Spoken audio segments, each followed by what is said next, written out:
Good morning students. आज हम पढ़ेंगे सविनय अवज्ञा आंदोलन। गांधी जी के द्वारा चलाया गया था। ये भी 30 दिसंबर 1929 ईस्वी के कांग्रेस अधिवेशन में पंडित जवाहरलाल नेहरू की अध्यक्षता में कांग्रेस ने पूर्ण स्वराज्य का प्रस्ताव रखा। अर्थात भारत के जो पूर्ण स्वराज्य का प्रस्ताव जो रखा गया है जवाहरलाल नेहरू की अध्यक्षता में 1929 में रखा गया है, जो लाहौर का अधिवेशन हुआ था। पूर्ण स्वराज्य के लक्ष्य को प्राप्त करने के लिए गांधी जी ने 78 सदस्यों के साथ साबरमती आश्रम से 20 किलोमीटर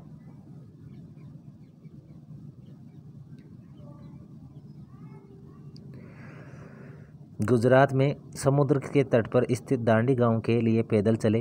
यानी 78 सदस्यों के साथ में उन्होंने दांडी यात्रा की। 6 अप्रैल 1930 को वे दांडी पहुंचकर नमक बनाकर अंग्रेजी कानून को तोड़ डाला।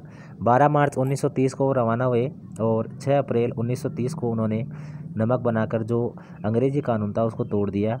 इस आंदोलन में गैर कानूनी नमक बनाने, महिलाओं द्वारा शराब की दुकानों, अफीम के ठेकों, विदेशी कपड़ों की दुकानों पर धरना देना, विदेशी वस्त्रों को जलाना, चरखा काटना, छुआछूत से दूर रहना, विद्यार्थियों द्वारा सरकारी स्कूल कॉलेज छोड़ना तथा सरकारी कर्मचारियों को नौकरियों से त्यागपत्र देने का आह्वान गांधी जी ने किया। ये आंदोलन तेजी से पूरे भारत में फैल गया। देश भर में जनता हड़तालों, प्रदर्शनों और विदेशी वस्त्रों के बहिष्कार में भाग लेने लगी। इस आंदोलन की विशेषता ये थी कि इसमें महिलाओं ने भी भाग लिया। थोड़े समय में ही 60,000 लोग जेलों में डाल दिए गए। 5 मार्च 1931 को सरकार और कांग्रेस के मध्य गांधी इरविन समझौता हुआ। अर्थात अंग्रेजों की तरफ से इरविन और जो भारतीय थे उनकी तरफ से गांधी, इनके बीच में एक समझौता हुआ जिसे गांधी इरविन समझौता कहते हैं। 5 मार्च 1931 को ये हुआ है। वायसराय ने इस बात की घोषणा की कि भारतीय संवैधानिक विकास का उद्देश्य भारत को डोमिनियन स्टेट्स देना है। गांधी जी ने भारतीय संवैधानिक सुधारों के लिए बुलाए गए दूसरे गोलमेज सम्मेलन में भाग लिया।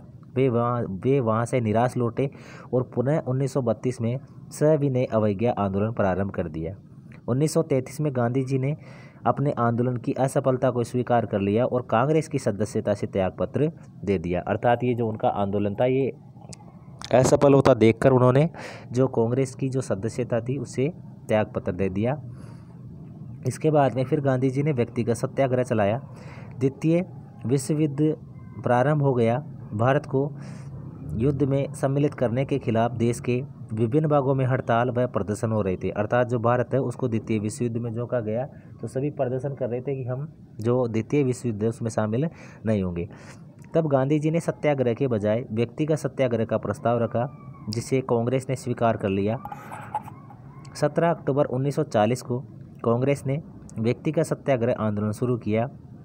गांधी जी द्वारा चुने गए सत्याग्रही एक एक करके सार्वजनिक स्थलों पर पहुंचेंगे, युद्ध के खिलाफ भाषण देंगे और गिरफ्तारी देंगे। विनोबा भावे पहले सत्याग्रही थे जिन्हें 3 माह की सजा दी गई। जवाहरलाल नेहरू दूसरे और ब्रह्मदत्त तीसरे सत्याग्रही थे। इस व्यक्तिगत सत्याग्रह में 30,000 लोग पकड़े गए। इसके बाद में भारत छोड़ो आंदोलन जो भी गांधी जी के द्वारा चलाया गया है। क्रिप्स मिशन की असफलता, जापान का भारत पर आक्रमण का भय, 14 जुलाई 1942 के वर्धा कांग्रेस बैठक में कांग्रेस कार्यकारिणी के निर्णय आदि के कारण 8 अगस्त 1942 को बम्बई में अखिल भारतीय कांग्रेस समिति की बैठक में गांधी जी के भारत छोड़ो प्रस्ताव को स्वीकार कर लिया गया। इस संदर्भ में उन्होंने कहा कि मैं आपको एक छोटा सा मंत्र दे रहा हूँ, वह मंत्र है करो या मरो। अर्थात जो गांधी जी है उन्होंने भारत छोड़ो आंदोलन के अंतर्गत करो या मरो का नारा दिया था। हम या तो भारत को स्वतंत्र कराएंगे या इस प्रयास में मारे जाएंगे, मगर हम अपनी पराधीनता को जारी रहते देखने के लिए जिंदा नहीं रहेंगे। 9 अगस्त की भोर से पहले ही गांधी जी सहित दूसरे कांग्रेसी नेता गिरफ्तार कर लिए गए तथा कांग्रेस को गैर कानूनी संस्था घोषित कर दिया गया। इस आंदोलन की कोई निश्चित योजना नहीं बनाई गई।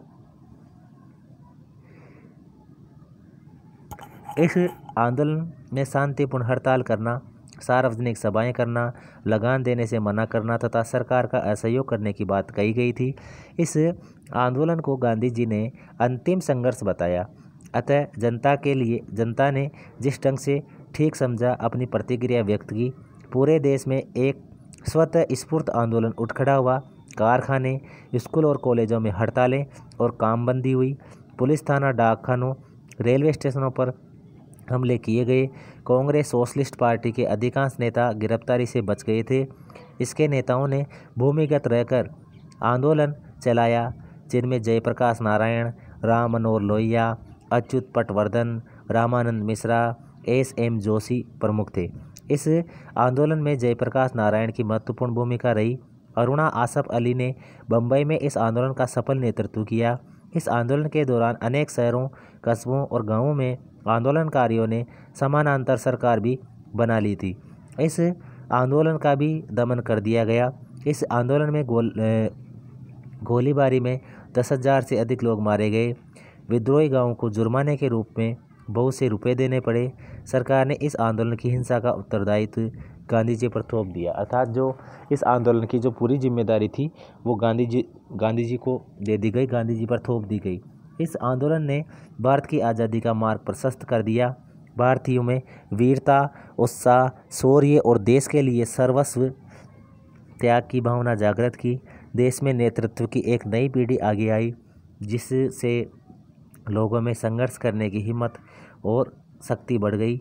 अब भारत संपूर्ण स्वतंत्रता से कम कुछ नहीं चाहता था, अर्थात भारत ये नहीं चाहता था कि यहाँ पे डोमिनेट स्टेट बने, बल्कि भारत ये चाहता था कि भारत की जो स्वतंत्रता है वो पूर्ण रूप से मिले भारत को, ये वो चाहता था। इसके बाद में राजस्थान के जो प्रमुख जनजातीय और किसान आंदोलन है और जो प्रजामंडल है वो हम पढ़ते हैं। तो देखिए, जो राजस्थान के प्रमुख जनजातीय, किसान और प्रजामंडल आंदोलन। राजस्थान में जनजातीय एवं किसान आंदोलन। राजस्थान में राजनीतिक चेतना का प्रारंभ यहाँ के किसानों और जनजातीय समाज ने किया। जब यहाँ के किसानों पर अत्यधिक वित्तीय बोझ डाला गया तो यहाँ के जो किसान थे उन्होंने विरोध शुरू करके तत्कालीन राजनीतिक व्यवस्था को चुनौती दे डाली। राजस्थान के आदिवासी क्षेत्रों में ये आंदोलन स्वतः स्फूर्त थे, जो अन्याय व अनावश्यक उत्पीड़न के विरुद्ध शुरू हुए एवं भावी राजनीतिक आंदोलन के प्रेरणा के सूत्र बने। राजस्थान के दक्षिणी क्षेत्र में मुख्यतः डूंगरपुर, मेवाड़, प्रतापगढ़, बांसवाड़ा व कुशलगढ़ क्षेत्र में भील निवास करते थे। भील अत्यंत परंपरावादी आदिवासी जाति है, जो अपने सामाजिक व आर्थिक स्तर को लेकर सजग रहती है।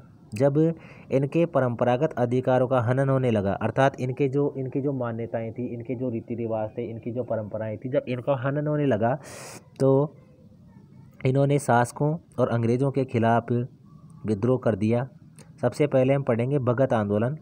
भीलों को सामाजिक व नैतिक उत्थान के लिए गोविंद गुरु ने संप सभा की स्थापना की 1883 में की थी। 1883 में संप सभा की स्थापना की गई है गोविंद गुरु के द्वारा। वह उन्हें हिंदू धर्म के दायरे में बनाए रखने के लिए भगत पंथ की स्थापना भी की। संप सभा द्वारा मेवाड़, डूंगरपुर, ईडर, गुजरात, विजयनगर और मालवा के भीलों में सामाजिक जागृति के शासन सशंकित हो उठा और भीलों को भगत पंथ छोड़ने के लिए विवश किया जाने लगा।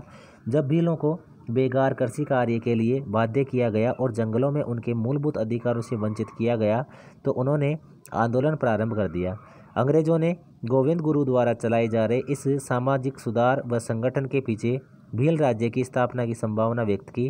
गोविंद गुरु को अप्रैल 1913 को डूंगरपुर राज्य द्वारा गिरफ्तार कर लिया गया, लेकिन बाद में छोड़ दिया गया। गोविंद गुरु अपने साथियों के साथ मानगढ़ की पहाड़ियों पर चले गए। अक्टूबर 1913 को अपने संदेश द्वारा भीलों को मानगढ़ की पहाड़ी पर एकत्रित करने को कहा। भील हथियारों सहित बड़ी संख्या में एकत्रित हुए। भीलों की एकता से भयभीत अंग्रेजों ने सेना भेजी, जिसने मानगढ़ की पहाड़ी पर पहुंचकर गोलीबारी करके भीलों को तितर-बितर कर दिया। सरकारी आंकड़ों के अनुसार कार्रवाई में 1500 भील मारे गए। इस प्रकार भगत आंदोलन को निर्ममतापूर्वक कुचल दिया गया तथा गोविंद गुरु को 10 वर्ष की कारावास की सजा दी गई। नवंबर 1913 में क्या हुआ कि जो मानगढ़ पहाड़ी है, जो बांसवाड़ा में मानगढ़ पहाड़ी, तो वहाँ पर लोग इकट्ठे हुए थे और सभाएं कर रहे थे। तो जो अंग्रेजी जो टुकड़ी है वो आ गई और उन्होंने गोलीबारी शुरू कर दी, जिसमें लगभग 1500 लोग मारे गए।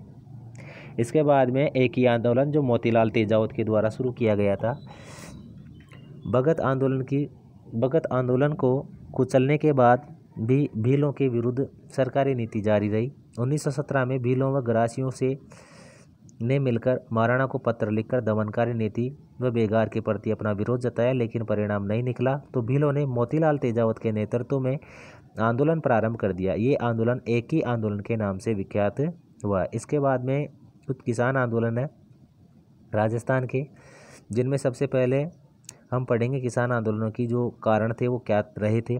तो राजस्थान की राजनीतिक, सामाजिक और आर्थिक संरचना सामंती रही है। ये संरचना त्रिस्तरीय थी, जिसमें क्रमशः शासक, जागीरदार और कृषक वर्ग सम्मिलित थे। इन सभी के पारस्परिक अंतर संबंधों पर यह व्यवस्था टिकी थी। 19वीं शताब्दी के अंत तक ये संबंध सौहार्दपूर्ण बने रहे, मगर इसके बाद राजस्थान का परिदृश्य बदलता आरंभ हो गया। इसका परिणाम यह हुआ कि राजस्थान के विभिन्न भागों में अनेक किसान आंदोलनों का सामना करना पड़ा। इन किसान आंदोलनों के जो कारण थे वो निम्न है। सबसे पहला है, अंग्रेजों के प्रभाव में आकर शासकों ने अपनी प्रजा की ओर पर्याप्त ध्यान देना छोड़ दिया। शासकों व जागीरदारों ने स्वयं का अस्तित्व ही ब्रिटिश सत्ता पर आधारित समझ लिया। इसलिए शासकों की निर्भरता जागीरदारों पर व जागीरदारों की निर्भरता कृषकों पर समाप्त होती चली गई। दूसरा है, राजस्व अधिक वसूलने के साथ साथ ही कृषकों से ली जाने वाली बेगारे और लागों में भी अप्रत्याशित वृद्धि की गई, अर्थात टैक्सों में वृद्धि की गई है। कुछ राज्यों में तो इन लागों की संख्या 300 से अधिक थी, अर्थात 300 प्रकार के टैक्स लिए जाते थे। इस काल में अन्य व्यवसायों में विस्थापित लोगों के कृषि पर निर्भर हो जाने के कारण कृषक मजदूरों की संख्या में वृद्धि हुई। कृषक मजदूरों की संख्या में वृद्धि होने के कारण जागीरदारों के रुख में अधिक कठोरता आ गई। और नंबर 4 है, कृषि उत्पादित मूल्यों में गिरावट व इजाफा दोनों